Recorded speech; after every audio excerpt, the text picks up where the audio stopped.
Le damos la bienvenida ahora a Mariano Gorodich. ¿Qué tal, Mariano? Buen día, ¿cómo estás? Buen día, Fernando. Gran expectativa que hay en el mercado por cuándo el Banco Central va a bajar la tasa y cuánto es que la va a bajar.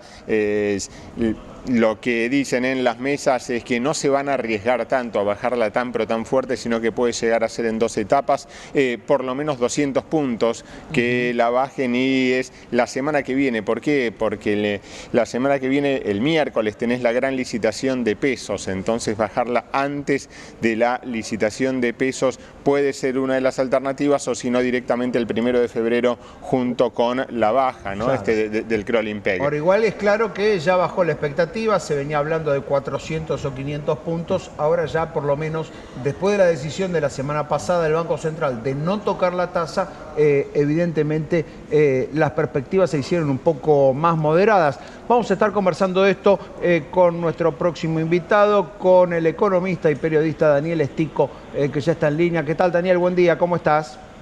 ¿Qué tal, Fer? ¿Cómo es Mariana? ¿Cómo andan? Buen día. Bueno, ¿te sorprendió esta decisión de la semana pasada del Banco Central de no tocar la tasa de interés? ¿Qué expectativas tenés sobre ese tema?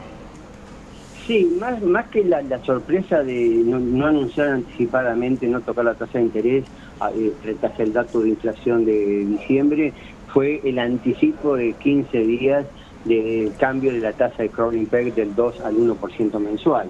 Pero claramente el gobierno está haciendo sintonía fina, no quiere ver que todavía en el mercado, me da la impresión, Fer, que está viendo que hay todavía exceso de pesos y no quiere fogonear el dólar financiero paralelo y que un poco le desestabilice la economía. Entonces, por eso me parece que está teniendo ese comportamiento tan prudencial, ¿no? Bien, ahora allí al mismo tiempo, otra pregunta que surge es ¿cómo es el mientras tanto, no? Porque digo, así como vos decís, 15 días de anticipación hubo para avisar el crawling peg, todavía sigue estando la duda si se va a acelerar la salida del cepo antes o después de las elecciones. Digo, ¿eso todavía sigue siendo un factor de incertidumbre para el mercado? Sí, yo creo que una parte del mercado está especulando con eso, que cree que no antes de las elecciones de octubre el gobierno va a terminar con el cepo. A mí me parece que, de acuerdo con la primera plana que estamos viendo hoy en Infobae y en todos los medios, es que el gobierno, si logra el acuerdo con el fondo rápido y un buen acuerdo, la salida del cepo está, me parece, asegurada mucho antes, ¿no? Bien. Claro, Fer, porque, o sea, si te dan los 11.000 millones de dólares más lo que consigas por la segunda parte del repo, ¿no? Que quedaron 2.000 millones pendientes, ¿para qué son si no, no? Claro, lo que quiere asegurarse el fondo es que esos fondos, valga la redundancia, no sean para intervenir en el mercado cambiario, sino para mostrarle al mercado, che, ojo que los depósitos oficiales en la cuenta del Banco Central van a subir en el monto que quede de lo que resta del repo más eventual aporte de fondos frescos del fondo, y el mercado va a decir, me conviene apostar contra el libre mercado de cambios y salir a buscar los dólares, porque el Banco Central me va a decir, che, mira que tengo esto para un uso eventual, y entonces comprar hoy a 1.300, 1.400, que es lo que dice el mercado, que podría llegar a dispararse si se libera el cepo hoy, por más que todo por los 6.000 u 8.000 millones de dólares que hay pendientes de giros de dividendos de las empresas internacionales. Si después de pasado ese cimbronazo vuelve el tipo de cambio a 1.200 y quedan perdiendo 200 pesos por dólar en un ratito. Entonces, el hecho de poder mostrar en las cuentas del Banco Central que los depósitos oficiales suben sideralmente puede darle la estabilidad al mercado y asegurar al gobierno una salida no traumática del cepo. Ahora, allí Daniel, ¿no ves un riesgo de, y que inclusive Luis Caputo lo sabe bien de cerca, no es un riesgo de repetir alguno de los escenarios de 2018, donde todas las restricciones estaban levantadas, donde la Argentina recibía muchísimos dólares, pero al mismo tiempo también donde la demanda, una vez que todas esas restricciones fueron levantadas, fue altísima y la Argentina volvió a quedarse sin poder de fuego?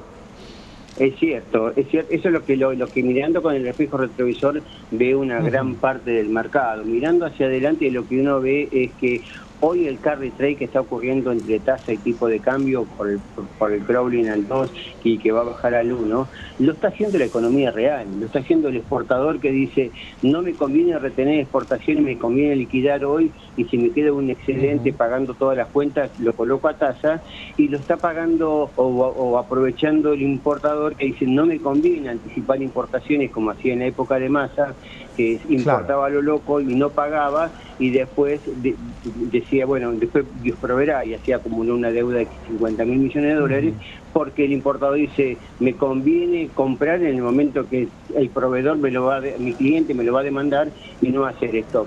No es un carry trade como había en el 2018 probablemente, en el cual era más flujo financiero, esos capitales golondrinas, que entraban y salían y te dejaba pata para arriba en un santiamén. Entonces, en ese aspecto creo que el mercado todavía tiene que hacer algún ajuste. Vos fíjate que ayer en la entrevista que le publiqué a Marina del Polleto en Infobae destacaba, bueno, el gobierno ha hecho muchas cosas, pero las reservas siguen siendo negativas, 9.500 millones de dólares, y no hay milagro argentino con semejante posición de reservas. Bien, con lo cual, si te estoy entendiendo bien, Daniel, si te estoy entendiendo bien, esto quiere decir que la salida del cepo, aun cuando el gobierno la puede hacer de manera no traumática, con el bolsillo lleno, con el dinero del fondo, con algún dinero de los préstamos repo, como decía recién Mariano, aún en ese escenario un salto cambiario tiene que haber. Esto es lo que presume el mercado, claro. y eso es lo que Caputo quiere tomar todos los recaudos para que no ocurra.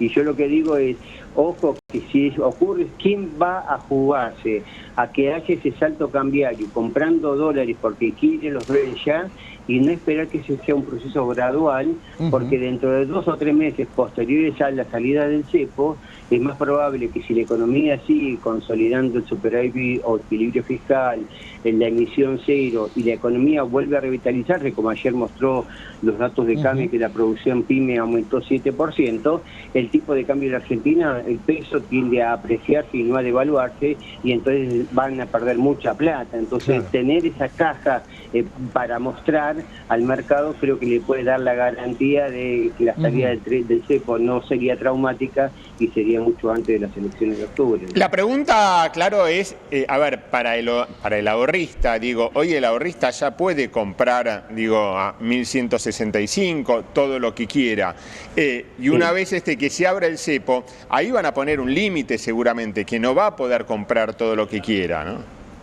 No, justamente. Si se levanta el cepo, no tiene que haber ningún tipo de límite, porque si no sería así como hay una flotación sucia que dice que vamos a un tipo de cambio libre, pero después el Banco Central interviene y te ensucia el mercado. Tampoco puede haber un levantamiento del cepo que te ponga restricciones para operar en el MEP o en el dólar contado con liquidación, ¿no? Tiene que ser un levantamiento genuino. Por eso el gobierno está tomando todo el tiempo que necesita y no está cediendo a las presiones de los supuestos atraso cambiario, porque mucha gente muchos economistas hablan de atraso cambiario, y vos, Fer, sabés muy bien que las cuentas, el índice del Banco Central de tipo de cambio multilateral tiene base en el año 97, y fue el último año de crecimiento de la economía, cuando después vino toda la debacle, porque se hacía contabilidad creativa, entonces te mostraban equilibrio fiscal al fin de la convertibilidad, pero la deuda estaba galopando porque te financiabas con deuda. Ahora estamos en un escenario diferente, entonces creo que el tipo de cambio real de equilibrio es aquel que te permite equilibrar no solo las cuentas externas, sino también la economía real y la economía laboral, o sea, que haya empleo, que haya más actividad, que haya estabilidad en las cuentas externas, y ese tipo en la historia argentina en los últimos 30 años fue la excepción y no la regla, ¿no? No, está claro, habrá que ver también si ese equilibrio fiscal de 2024 se puede extender de la misma manera en 2025, sobre todo por bueno, algunos recortes, por ejemplo, en lo que hace a los gobiernos provinciales en un año electoral, o la suspensión completa casi al 100% de la obra pública, o algunos otros factores que en el medio del comienzo de un nuevo gobierno por ahí eran aceptados, y hay que ver si en este segundo año se pueden volver a hacer, ¿no? En esto también, sí, perdón. No, ese es un muy buen punto, pero lo que hay que decir es, Fer, es que la obra pública que se cortó era la obra pública que aparecía como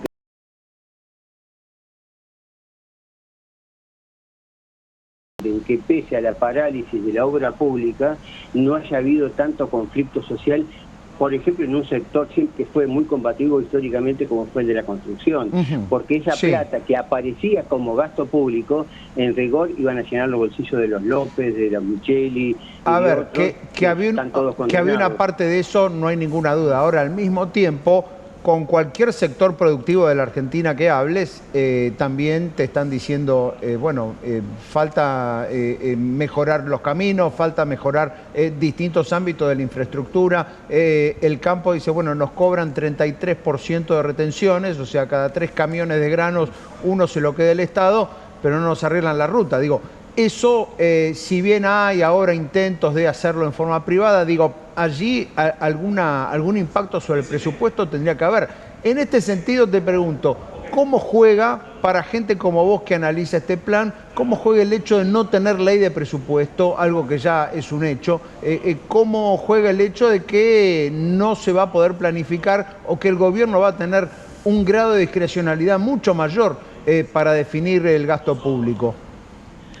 Mira, es una muy buena pregunta, Fer, porque esa es la pregunta que se hacen, o el planteo que hacen muchos economistas, y lo que vos sabés que la semana pasada el gobierno, a través de la decisión administrativa 3, la primera del año, hizo la reasignación presupuestaria del 2025 por no tener presupuesto aprobado, y cuando uno mira la estructura de esa reasignación presupuestaria, ha mostrado que el gobierno no es para nada discrecional en cuanto a una administración interesada para buscar ganar las elecciones del 2025, sino que es una reasignación muy responsable en el cual hay ganadores y perdedores. Y entonces, si el gobierno mantiene el uso del presupuesto como hizo en el 24, que tampoco tuvo presupuesto, y permitió bajar 5 puntos de PBI el déficit fiscal y bajarlo a 0, y pudo eliminar la emisión, ir a la emisión 0, etcétera, mantiene esa política, yo creo que la presentación a las licitaciones de obra pública por parte del sector privado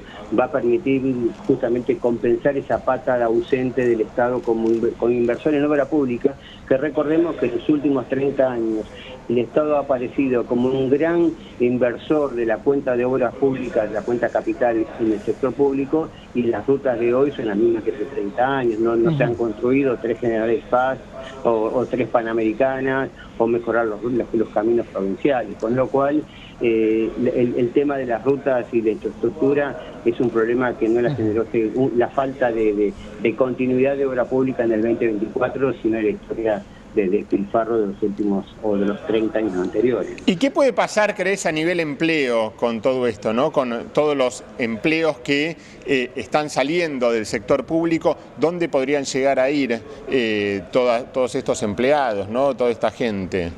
Bueno, hay dos cosas, Mariano. Cuando uno analiza, cruzar los datos del Ministerio de Trabajo, con la encuesta permanente de hogares, con la cuenta de fuentes de generación del ingreso, ves que en la Argentina hay prácticamente un 10% de la masa laboral, o sea, unos 2 millones de trabajadores que están en pluriempleo, o sea, que tienen varios trabajos, y de ese 2 millones, el grueso está en el sector público, que aparecían con los famosos NIOC, ¿te acordás? Que iban a cobrar el 29, pero que durante los 28 días restantes no estaban en el sector público. Entonces, creo que gran parte del empleo se estamos viendo en las encuestas laborales es que hace 3 meses, desde octubre, las expectativas son de crecimiento y repunta. Así que si la economía empieza a mostrar, la economía real como está mostrando en los últimos meses, una recuperación mes a mes, el empleo naturalmente va a aumentar, los ingresos reales van a ser más generalizados, porque hoy tenemos también esa historia, ¿no? Que te muestra el gobierno que el salario real de la economía está aumentando, pero está sesgado por bancario, por el sector energético, algo de turismo y no mucho más. el resto de la economía está todavía con salarios muy atrasados, ¿no? Así que yo creo que el 2025 puede ser un año en que se recuperen en forma más generalizada los ingresos y el empleo. Y construcción, comercio e industria, ¿no? Son los tres sectores más afectados con la pérdida del poder adquisitivo y pérdida de empleo también. Y nosotros, en las comunicaciones y periodismo, que se ha hecho puré también, porque se hicieron pelota las pautas, tanto la oficial como la privada. O sea, una economía pobre como la que tenemos. Pensá, Fer, Mariano, que la Argentina ha tenido un PBI per cápita de $16.000 por habitante y cayó a menos de 10.000. Hoy estamos recuperando y el promedio te da cerca de 13.000, pero estamos muy lejos de Uruguay, que está en 20.000, cuando históricamente el PBI de la Argentina por habitante siempre fue muy superior al de Uruguay, Chile o Colombia. Y entonces la Argentina hoy tiene que empezar a recuperarse. No podemos tener ingresos altos con una economía que todavía está floja. Así que en la medida que se vaya reanimando la actividad económica, el empleo, los salarios, la economía se va a ir normalizando. Está claro, bueno, y está claro además que es el paso que viene, ¿no? Digo, dando por sentado de que el plan de estabilización va a completarse y va a ser exitoso, también el paso que sigue, desde luego, es crecer. Daniel, muchísimas gracias por este contacto, un fuerte abrazo. Gracias por llamarme, un gran abrazo para los dos. Daniel Estico, allí, economista, periodista, dando una visión acerca de cómo impacta esta